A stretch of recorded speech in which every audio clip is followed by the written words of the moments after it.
एक दिन एक धोबी अपने गधे के साथ काम कर रहा था जब अचानक उसके सारे कपड़े मिट्टी में गिरकर खराब हो गए। धोबी को गुस्सा तो बहुत आया, लेकिन उसने जब गधे की हालत देखी तो उसे मारने से बाज रहा।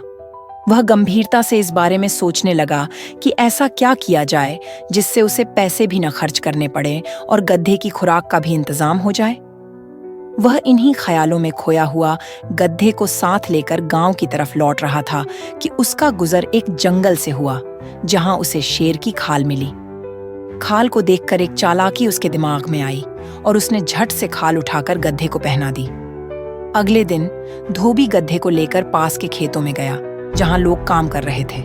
लोगों ने जब शेर को खेतों में घुसते देखा तो वे डर के मारे भाग खड़े हुए और खाली खेतों में गधा मजे से घास चरने लगा।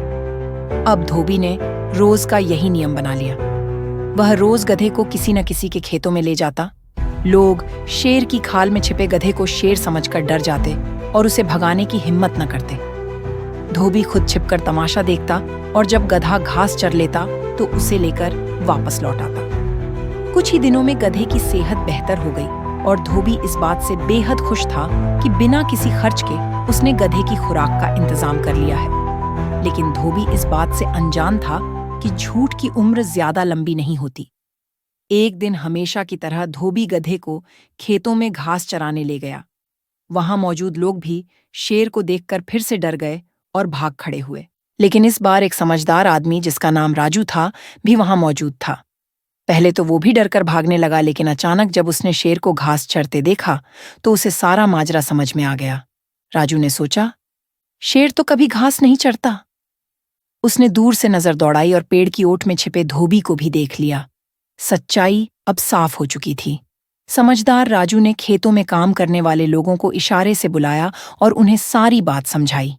सभी ने मिलकर धोबी को सबक सिखाने का फैसला किया। धीरे धीरे सब लोग धोबी के पास पहुंचे और जैसे ही धोबी ने पीछे मुड़कर देखा, उसने गुस्से से भरे लोगों को देखा। इससे पहले कि वह भागने की कोशिश करता, गांव के लोगों ने उसे पकड़ लिया। न केवल उसकी अच्छी तरह से धुनाई की, बल्कि उसका गधा भी उससे छीन लिया। उस दिन के बाद से धोबी को अपने कंधों पर सामान लादकर शहर से लाना और ले जाना पड़ता है, जबकि गधे का नया मालिक उसे बहुत प्यार से रखता है और उसे अपने खेतों से ताज़ा चारा खिलाता है।